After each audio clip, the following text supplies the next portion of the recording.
Assalamualaikum warahmatullahi wabarakatuh. Kembali lagi kawan di Legenda Catur Dunia. Masih dari Champion Chess Tour Chess Apple Master yang merupakan seri pertama rangkaian Champion Chess Tour 2024 yang sudah mengawali babak kualifikasi permainan play-in kawan, yaitu permainan Swiss 9 babak dan nanti malam berlanjut ke permainan knockout yang untuk menentukan siapa-siapa yang berhasil masuk ke divisi 1 menemani Magnus Carlsen ataupun ke divisi 2 kawan. Nah, nanti babak knockoutnya kita tunggu saja. Nah, jagoan kalian Daniil Dubov main juga kawan. Cuma posisinya kurang bagus, bukan kurang bagus lagi, tidak bagus. Dia menempati posisi ke-60 kawan. Dia sempat melewatkan game pertama, nggak tahu kenapa. Apakah ada masalah dengan koneksi internet ataupun Daniil Dubov ini telat kawan. Dia lupa jadwalnya. Baru game kedua dia langsung main dan memetik kemenangan. Game ketiga remis, game keempat menang kembali, game kelima sempat kalah dan total kemenangannya 4 kali dan remis 3 kali mendapatkan 5,5 poin. Ini nggak bisa digeser kenapa ini. Pokoknya 5,5 poin didapat oleh Daniil Dubov kawan dari 8 game yang dia mainkan. Nah, coba akan kita lihat permainan pada game kelima ini yang berhadapan dengan Fugar Rasulov yang merupakan pecatur asal Azerbaijan. Langsung saja, Dubov putih mengawali dengan pion D4. Ada kuda F6, kuda F3, tidak dengan pion C4 terlebih dahulu. Pion E6, baru sekarang pion C4 lanjut Dubov. Dan gajah dikeluarkan langsung serang kawan, gajah B4 skak. Ini adalah Bogo Indian Defense dimainkan oleh Fugar Rasulov. Gajah D2 pilihan utama untuk blokade skak. Pilihan kedua kuda B ke D7 kawan. Nah, pilihan ketiga kuda ke C3. Tapi tidak banyak, hanya 1000-an game saja. Kalau gajah ini sekitar 16.000 game. Kalau dengan kuda D2 10.000 game kawan. Dan tidak banyak juga kuda F ini yang blokade. Dia sudah aktif, akan menjadi pasif kalau dia blokade di petak D2 ini. Dubov memilih langkah utama dengan gajah D2, biasanya menteri E7, pion A5, pion C5, bisa dilanjutkan oleh hitam di posisi ini. Memilih jalur utama dengan menteri E7 dan pion G3. Lanjut dari Dubov, ini juga pilihan utama kawan. Langsung mentransposisi ke permainan Katalan sekarang. Daniil Dubov merupakan salah satu pembukaan kesukaan Daniil Dubov dengan struktur Fianchetto. Ya, kalian kalau mengikuti gamenya Daniil Dubov sudah pasti tahu struktur Fianchetto disukai oleh Daniil Dubov. Stockfish menyarankan rokade ataupun dengan pion D5, tapi yang paling banyak di posisi ini kuda C6 kawan dimainkan oleh hitam di game-game yang lalu. Itulah yang dimainkan oleh Fugar Rasulov. Dan kuda C3 untuk merespon langkah kuda C6 merupakan pilihan utama. Dengan kuda C3 ini juga untuk mengawasi ruang terang yang bisa saja diisi oleh kuda hitam. Tapi Dubov sudah menyiapkan gajahnya untuk segera Fianchetto, jadi dia memilih gajah G2. Hitam melakukan pertukaran gajah gelap pukul gajah D2 skak. Dan paling banyak langsung ambil balik menggunakan kuda B agar langsung berkembang, juga mengawasi peta E4 dari ancaman kuda yang ingin menempati outpost yang bisa disusul dengan langkah pion D5-nya kawan. Tapi Dubov memilih dengan langkah menteri ambil balik gajah, terus kuda ke peta E4, setelah menteri mundur ke C1 lanjut Dubov, dan menteri hitam juga tidak mau juga tinggal diam di belakang, dia keluar ke peta B4 skak. Blokade oleh kuda kawan di petak C3. Kalau blokade di petak D2, kemungkinan juga akan baku hantam di sini kawan. Nah, kalau kalian ambil balik dengan menteri, kemungkinan hitam juga akan meladeni pertukaran menteri. Kalau dengan kuda di sini, maka pion ini bisa jatuh oleh kuda hitam kawan. Blokade Dubov dengan kuda C3. Pertukaran kuda pukul kuda kawan petak C3. Dubov tidak ambil balik menggunakan pion B. Dia ambil balik menggunakan menteri menantang pertukaran menteri. Dan terjadi pertukaran menteri juga di petak C3. Kemudian berlanjut dengan pion D6. Siapkan gajahnya di petak D7.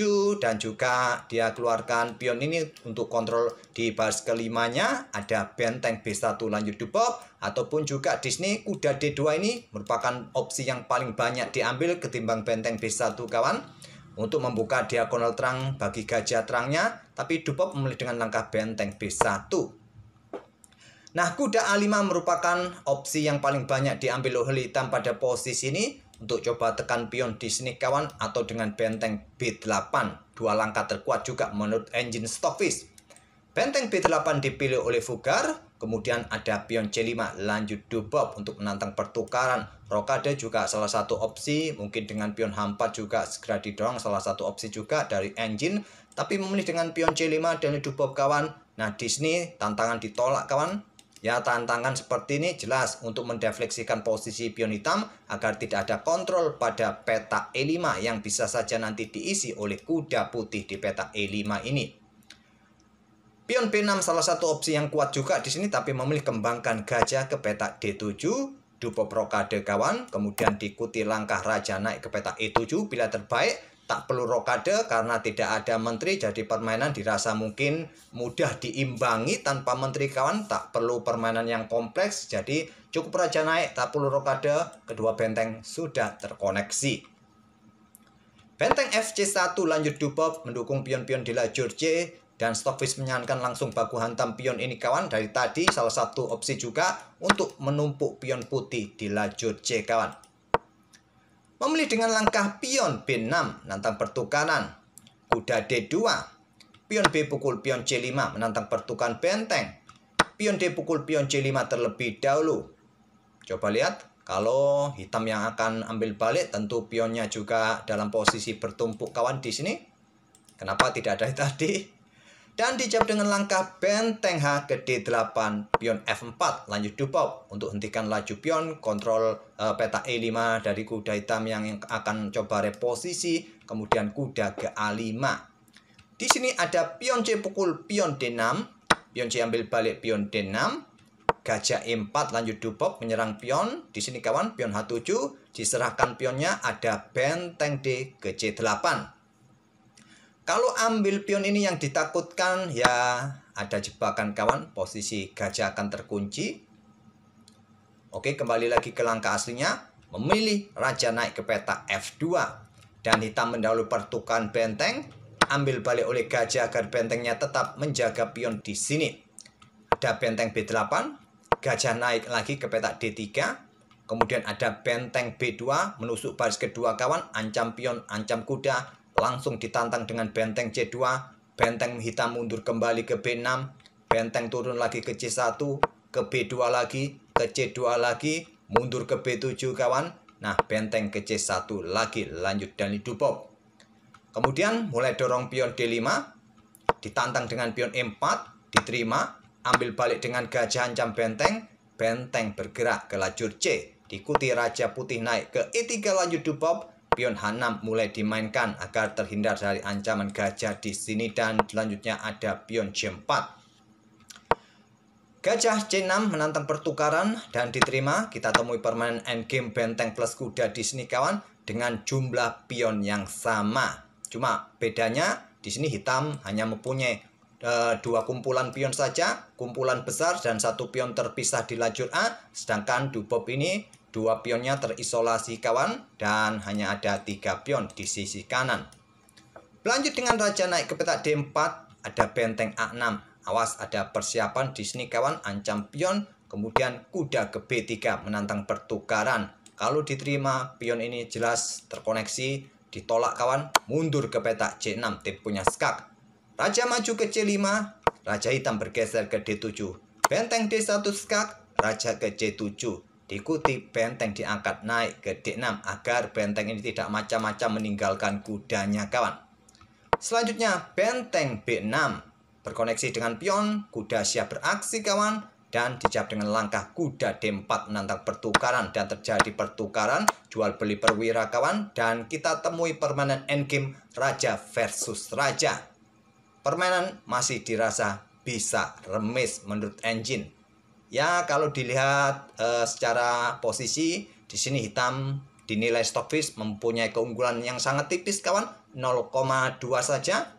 Dari kacamata manusia, permainan dirasa bisa remis kecuali ada salah satu pemain yang blunder. Di sini raja hitam ke pusat ke D6, tidak memberikan kesempatan raja putih untuk naik kawan, dan diikuti dengan pion A4. Akhirnya kesalahan didahului oleh dubop. Sampai langkah ke-41 tadi kita tidak menemukan langkah yang bertanda kuning. Baru di langkah ke-41 ini putih atau dubop yang melakukannya kawan. Apa langkah terbaik menurut engine? Langkah terbaik, raja bergeser ke peta E4. Mungkin menyerahkan kontrol peta C5 ini bagi hitam. Nah, raja bisa mundur ke peta D3. Langkah-langkah ini kalau menemukan langkah presisi masih bisa remis kawan. Dubov memilih dengan langkah pion A4, pion F6. Kontrol peta ini kawan sudah tidak memberikan kesempatan lagi raja putih naik untuk menghabiskan tempo bagi raja putih untuk mundur, dan raja hitam nanti bisa bergerak ke peta C5. Pion H4, pion H5 langsung dihentikan pergerakan pion sisi raja. Pion C5 skak dikorbankan kawan agar pionnya bisa lolos. Diterima skak, raja bergeser. Pion E5 sekarang diadu agar pionnya juga di sini bisa lolos di lajur E. Diterima skak, ambil balik oleh pion F. Raja ke B5 untuk menuntun pionnya kawan. Nah, dorong pion E4. Raja ke C4, raja ke C6, kemudian raja putih C3. Raja hitam ke B6, Dubov melangkah raja C4, setelah raja A5, kemudian raja B3 lindungi pion, dan hitam dorong pion E3, Dubov menyerah kawan di langkah ke-50. Sudah sangat jelas kawan di posisi ini tadi Dubov melakukan kesalahan di langkah ke-41 tadi kawan, yaitu satu-satunya langkah yang tidak presisi dimainkan oleh kedua pemain. Ini yang menjadi pembeda permainan tadi kawan, dimana tadi Stockfish menyarankan raja ini bisa bergeser ke peta E4, ya menyerahkan peta ini kawan, ya raja bergerak mundur ke peta D3, ataupun kalau kalian mencoba analisis lebih dalam lagi di sini Stockfish lebih menyarankan juga dengan pion H4, raja mundur ke peta C3, bisa juga salah satu opsi. Permainan dirasa masih dalam posisi seimbang di posisi ini, tapi Dubov tadi memilih dengan pion A4. Nah, di sini dia kehabisan tempo kawan. Lagi-lagi tempo yang menjadi masalah di sini bagi Dubov. Setelah pion F6 tadi dan seterusnya membuat Dubov kalah posisi dan menyerah di langkah ke-50. Oke, semoga permainan dari kedua pemain dengan ide Bogo Indian Defense tadi tidak banyak alternatif langkah yang saya tunjukkan kawan. Setelah langkah gajah B4, menteri E7 tadi memang pilihan utama untuk backup gajah, yang biasanya juga salah satu opsi selain menteri ke peta E7, pion A5 ini pilihan kedua kawan. Nah, biasanya di posisi ini respon putih adalah melakukan pengembangan bisa jadi, atau tetap bermain dengan pion G3, kuda C3 masih juga opsi yang normal, wajar kawan, ataupun langsung mencoba untuk memaksa gajah ini bertukar dengan gajah peta D2 bisa jadi opsi. Oke, semoga bisa jadi bahan referensi kalian dan menghibur kalian. Dubov kalah, saya pilih game kekalahan Dubov kawan. Kalau pilih game menang terus ya mungkin kalian juga bosan. Terima kasih sudah mampir tiap hari. Kita akan bertemu di video-video berikutnya. Kita tunggu nanti malam ini dan gamenya akan kita ulas esok. Terima kasih kawan. Wassalamualaikum warahmatullahi wabarakatuh.